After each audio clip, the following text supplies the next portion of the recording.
जी महाराज मंदिर प्राण प्रतिष्ठा समारोह वे अष्ट धातु की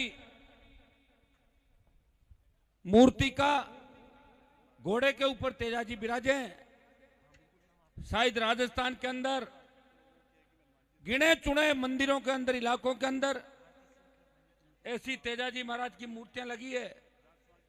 मैं बधाई दूंगा सीकर जिले को, सांगलिया की हमारी वीर तेजा विकास समिति को और जाट समाज सहित तमाम 36 कौम को, जिन्होंने इस तेजाजी महाराज की भव्य मंदिर के साथ अष्ट धातु की मूर्ति की प्राण प्रतिष्ठा समारोह के अंदर मुझे आमंत्रित किया, भव्य कार्यक्रम आयोजित करवाया।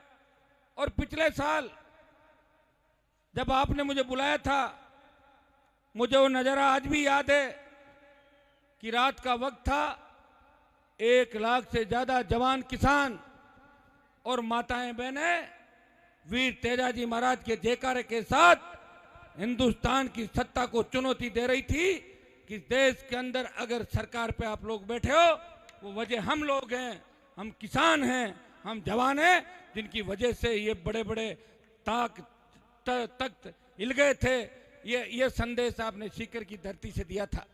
आज मुझे खुशी इस बात की है कि आज आपने इस कार्यक्रम के अंदर मुझे आमंत्रित किया और मुझे पूरा भरोसा है कि शेखावाटी का जवान जो ठान लेता है वो करकई दम लेता है।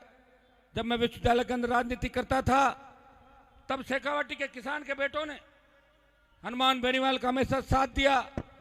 और अब वो जो किसान के बेटे अलग अलग फील्ड में होंगे, देश के हर कोने के अंदर, कहीं अच्छी नौकरियों में, कहीं बिजनेस में, तो कहीं देश सेवा की रक्षा करते हुए मिलिट्री के अंदर बड़े पदों पे होंगे, वो निश्चित रूप से अपने आप को गौरवान्वित महसूस कर रहे थे कि हमने हनुमान बेनीवाल को मजबूत किया, जो आज कौम और किसान के लिए पूरे देश के अंदर एक ताकत बन के खड़ा है, किसान कौम का जयकारा लगा रहा है। भाइयों, जब तीनों कृषि बिल देश के अंदर आए थे, तब सत्ता को ठोकर हर कोई नहीं मारता। या तो वीर तेजाजी महाराज ने अपने प्राण न्यौछावर करके गुजरी की गायें बचाई, अपना वचन निभाया। हनुमान बेनीवाल ने किसान कौम के खातिर अपना मंत्री पद छोड़ा और दिल्ली जयपुर का हाईवे जाम करके 70 दिन सड़क पे बैठ के देश में संदेश दिया, मेरी पार्टी जवान और किसान की पार्टी है। जिस दिन किसान तकलीफ में होगा, जवान तकलीफ में होगा, मैं सत्ता को ठोकर मार के अपने भाइयों की रखवाली के लिए सड़क पे बैठूंगा। ये संदेश मैंने दिया था।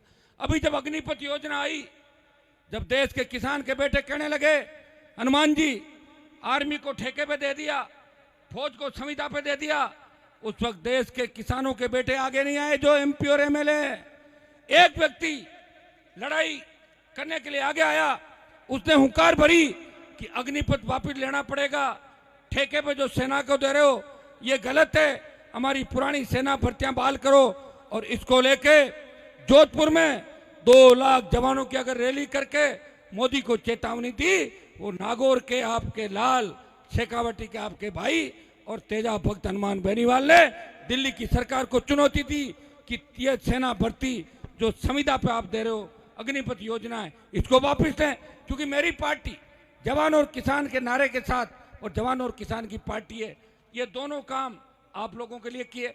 और आज भी जब लंपी की बीमारी यहाँ फैली हुई है, मैं तेजाजी महाराज से अरदास करना चाहूंगा कि जिस तरह गायें दम तोड़ रही है, सबसे पहले लंपी का मामला भी लोकसभा के अंदर उठाया। सांसद तो 25 है राजस्थान के अंदर, खाटू श्याम जी के अंदर जब त्रासदी होती है कोई नहीं बोलता है, एक ही एमपी बोलता है, वो हनुमान बेनीवाल है, जो इस व्यवस्था को बदलने की बात करता है। लंपी की बीमारी से जो हमारी गौ माता दम तोड़ रही है, मैं कहना चाहूंगा उन नेताओं को जो गाय के नाम पे हमेशा वोट मांगते रहे, जब गाय खत्म ही हो जाएगी तो वोट किसके नाम पे मांगोगे। जिस तरह तेजाजी ने 1000 साल पहले गायों की रक्षा करी, मैं तेजाजी महाराज से अरदास करता हूं कि लंपी की बीमारी को खत्म करें, हमारी गौ माता को स्वस्थ करें। और जब गाय रहेगी तभी तो हम लोग रहेंगे, और गाय से ही सब कुछ है। तो भाइयों, आज यहाँ से एक संदेश सीकर से और देना चाहूंगा। आज बेरोजगारी की समस्या मुंह फाड़ के खड़ी, जिस तरह रोज अखबार में पढ़ते हैं कि बेरोजगारी से तंग आके नौजवानों ने आत्महत्या करी, कर्जे के बोझ के तले किसान आत्महत्या कर रहा है। और बेमुक्त अपराध मुक्त राजस्थान कैसे बने? हम अपराध में ऐसे चले गए कि हमारी बालिकाएं सुरक्षित नहीं, बालक सुरक्षित नहीं।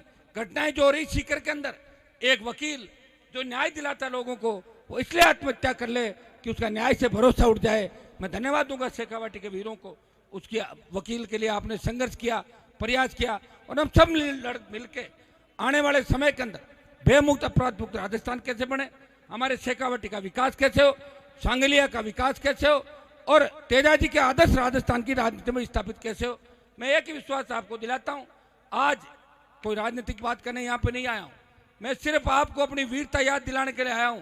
जिस तरह बजरंग बली को उसकी ताकत याद दिलाते थे और हनुमान जी महाराज बड़ी से बड़ी विपदा को टाल देते थे, इसी तरह शेखावाटी के जवानों को उनकी ताकत याद दिलाने उनका भाई उनके बीच आया है। मैं आपको आपकी ताकत याद दिला रहा हूं। भाइयों, उठो, इस व्यवस्था को बदल दो। 2023 के अंदर सत्ता पे कब्जा करो। किसानों की इतनी बड़ी आबादी राजस्थान के अंदर है, लेकिन हमें हाथ फैलाने पड़ते हैं। फ्री बिजली की लिए सड़कों में बैठा रहना पड़ता है, कोई भी वीसीआर भर जाता है, लेकिन हमारा कोई धनी जोरी नहीं। झूठे मुकदमे के अंदर फंसा देते हैं। थाने तहसील में जाओ तो तहसीलदार थानेदार ऐसे बात करेगा जैसे वो कोई लोकतांत्रिक तरीके चुना है। जो आपके टैक्स से नौकरी के अंदर बैठे हैं वो आप पे दादागिरी कर रहे हैं। अंग्रेजों की इस व्यवस्था को मिटाना है और इसका आगाज शेखावाटी की धरती से आप लोगों को करना है। आप लोगों ने बड़ा आशीर्वाद मुझे दिया जब सीकर के अंदर रैली करी थी, पूरे देश के अंदर उसकी गूंज थी। और शेखावाटी के जवान हमेशा हनुमान बेनीवाल को अपने भाई के रूप में देखते हैं। मैं इतना ही विश्वास दिलाता हूं कि शेखावाटी के तमाम मुद्दे, तमाम आपकी जो व्यवस्थाएं, तमाम जो आपके विकास के जो अधूरे सपने, इनको पूरा करने के लिए हम मिलकर लड़ेंगे। कर्ज मुक्त किसान, फ्री बिजली, टोल मुक्त राजस्थान, बेमुक्त भ्रष्टाचार मुक्त राजस्थान और मजबूत लोकायुक्त राजस्थान के अंदर बने और हम सब आपस में भाईचारे के साथ चलें। कई लोग ये भी कहते हैं कि हनुमान जी तो जातिवाद करते हैं। आप ये बताओ, जब जालोर के अंदर एक मेघवाल परिवार तकलीफ में आता है, उसके बच्चे को मारा जाता है, तो हनुमान बेनीवाल उसको बचाने के लिए जाता है उस परिवार को। देश के अंदर ऐसी कई घटनाएं होगी, प्रदेश के अंदर ऐसी कई घटनाएं होगी जहां मुझे जहां बुलाया वो हनुमान बेनीवाल उस जाति को न्याय दिलाने के लिए, चाहे कोई सी भी जाति हो, मेरे संज्ञान के अंदर मामला आना चाहिए।